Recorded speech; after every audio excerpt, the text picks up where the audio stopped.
Láttuk székelyek, miért nem mondtátok, hogy elvették tőletek Erdély szép hazátok, és miért nem tudtátok, hogy a mocskos vadoláok elvették tőletek a vad cigányok, és a cigányok délig állnak, pedig még nincsen semmi, de a románok is velük vannak velük, és a székelyek úgyis erősebbek, erős székelyek megmaradnak, erős vérek délig állnak.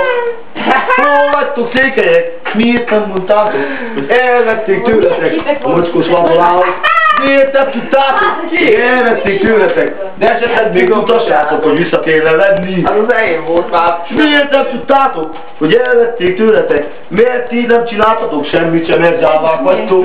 Gyáva népnek nincs hazája, nincs hazája, nincs hazája, nincs hazája, nincs hazája, és nem is lesz sohasem. Egyedül is küzdök, meg sem adok semmit. De esetleg majd elmegyek Ausztráliába. Rá kell fogja. Azért megyek innen el, mert nem bírom már a folyamatot. Esetleg még a replaybe visszajövök folytatni. Köszönöm szépen, Istenem. Nem mondok senkinek. Mi a gyákinak menni?